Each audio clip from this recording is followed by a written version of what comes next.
We'll be back with simantov, like simantov and mazel tov. Right after this, we continue topic bar and bat mitzvahs in Israel.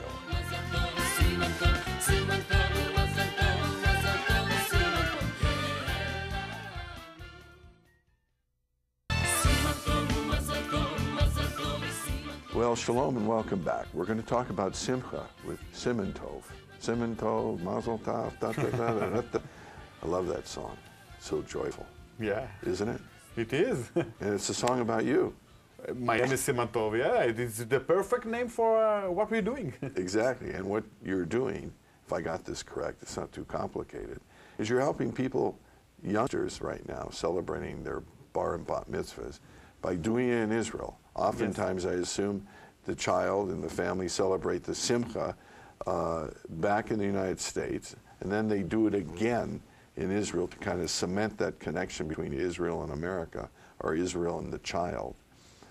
And sometimes only in Israel. Yeah, sometimes only in Israel. Sometimes they come to Israel to make a bond with the country, with the heritage, everything that they're doing in Israel. It must be inspirational for you. How did you start this? Your brother was a singer? Yeah, he's a counter, and he started in New York. And after a few times that people heard him, they came to Israel, and in the bar mitzvah, they want him to do singing and everything. And he started to do like a business from that, meaning that he was taking them to the kotel, and he's arranging the bass, and arranging the trumpets and everything, shofar, everything for them. And since then, it was like 6 years from today. Now we have like around 22 bar mitzvah a month. So it's a lot of work. Most of them are probably bar mitzvah as opposed to bat mitzvah. Yeah, I think most of them is bar mitzvah. Maybe 10 or 15% it's bat mitzvah. People not aware of the bat mitzvah issue. More now, because as we discussed before we went on the air back, if you were like in the 60s now, 60 years old, I guess I would say if you were 12 or 13 years old as a girl in the 1960s, yes. You were, up to that time, you were definitely not bat mitzvah. Yeah. It became, but in Israel, they celebrated, it's more of a party without the reading from the Torah, right? You're not reading from the Torah, but there is a special blessing for bat mitzvah. There is one from Torino, there is one from Spain, from the community, the Jewish community, and it have a special saying for bat mitzvah, because she is already she doesn't put the tefillin, and she doesn't read the Torah, but all the rest is the same like a boy. And most of the bar bat mitzvahs, I believe, at least at the bar mitzvahs, are at the kotel, at the wall. But Masada has been used in recent decades too. Yeah, definitely, definitely. Why Masada? Oh, Masada, that's the huge story of Masada. People knows the story of Masada. Masada was a place that built by Hordos, but the Jewish came there and lived there after our Bet HaMikdash was ruined, the second Bet HaMikdash. And they are the last fortress to rebel against or to fight against the Romans. Now, at the end of their days, they had a lot of debates there what to do, because the Romans were all around Masada, and people are trying to build like a place to get on the mountain, and they were not fighting against the Romans, because the people that built it, they were slaves. And then after the Roman got to the mountain, the Roman went in, and they saw that everybody was dead. They didn't want to be a hostage in the hands of the Romans, so they killed themselves.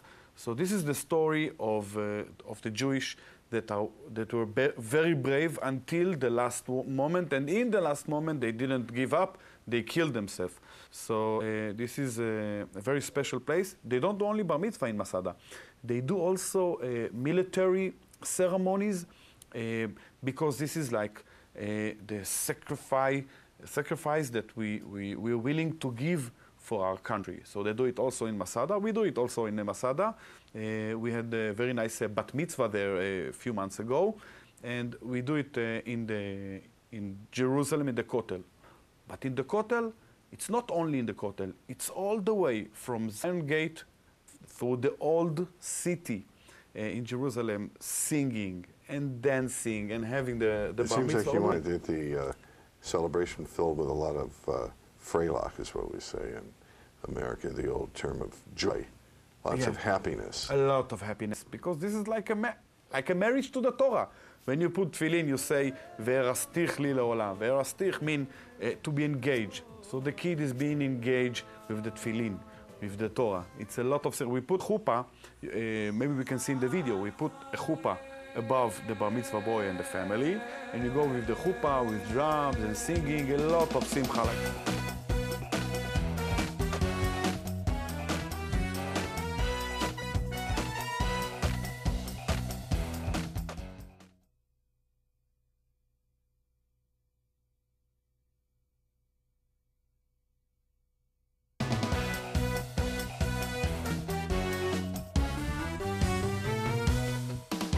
Talked about earlier too, recently I was able to take one of my friends who's been on our program quite often, Bronco Lustig, who produced Schindler's List and also other movies like Gladiator and Black Hawk Down, a great producer in Hollywood. But he was in Auschwitz and never was bar mitzvahed at the age of 13, so we bar mitzvahed him in front of Barrack 12, the same barrack he lived in when he was 13 years old. Now that's pretty dramatic. I mean, Auschwitz. Definitely. But I think there's a lot of young people during the Holocaust who couldn't be bar mitzvahed. You know, we take it for granted now. We go to the Kotel since the Sixth War, and Jerusalem was unified, and we're able to go and be bar mitzvahed, whether we have a bar mitzvah here or not, and a bat mitzvah in other locations. But I think there's a great. So we should probably make a shidduch. Union here to try to help those who have not been bar mitzvahed, who may be in their 70s or 80s, and those women who weren't bat mitzvahed because it wasn't a custom here. As we said earlier in our discussion, they weren't able to be bat mitzvahed because it wasn't a custom in America. In Israel, it was a custom at 12, but in America, it wasn't until the 1960s that girls became bat mitzvahed. So all those people who are 60 and older, women in America, almost always, some have in later years, but basically they've never been bat mitzvahed before. Oh, I see. I think it's a very good idea to do. It's a way for us to outreach through our jltv audience, which is, I would estimate our audience in the Jewish community right now is about 3 million. Potential of the 7 million. So it's a great possibility here. It's nice. It's a mitzvah. So I know, I see how happy you are, simantov. That you're I got the best job in the world, man. I'm putting kids to their bar mitzvah. I meet the family when they're happy. I meet them when they're doing the mitzvah, when they walk in Jerusalem, when they're singing, when they're dancing. I see like a grandfather or a great-grandfather who was in a concentration camp or was poor living in Omaha, Nebraska, or Seattle, Washington, and they were never bar mitzvahed. And now they can take the whole family of 20, get in a minibus, have the bar mitzvah that they always wanted, because it seems to me, having this experience with Bronco,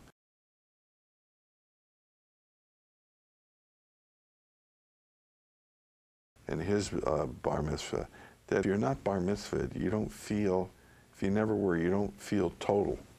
It's like incomplete, you know. It's. I heard about a lot of, not a lot, but people that I think the last one was 95 or 97 years old, and he came to the Kotel and he did his bar mitzvah. There was a lot of festive around it.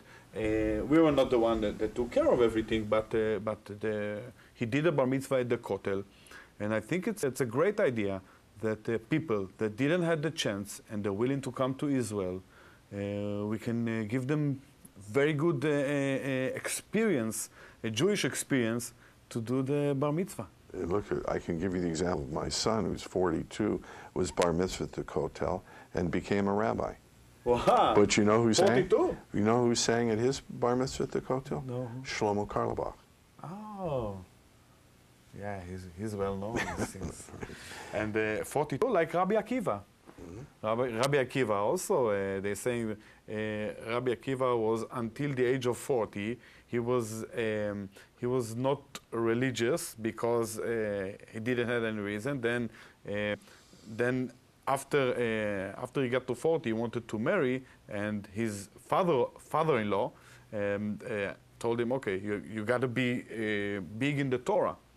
So then he converted to be big in the Torah. So they say, רבי עקיבא איש צנוע, היה רועה בין הרועים, את עדרי כלבה שבוע, עד שנתו 40. It means that he was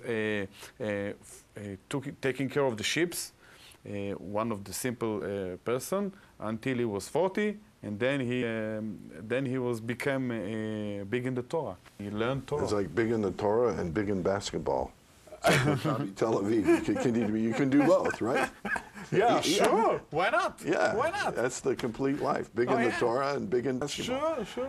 I want to thank you for being here. We've had your number on the how to connect with you. Okay.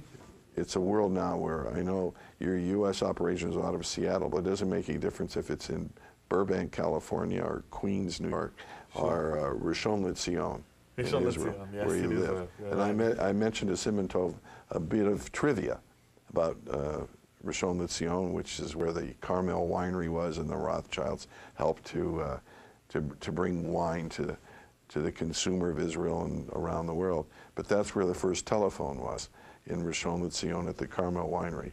But they probably had a busy signal for one. Who's going to call? Who's going to call? Yeah. Right, exactly. First telephone. The first call took probably another 5 years to get the second one. Probably. Well, listen, thank you. Thank you very much. Keep for up the having great me. work and doing the mitzvah, and also that's your job. Thank you very much. Thank you for the smiles, too. We'll be right back more from Main Street on jltv Jewish Life Television.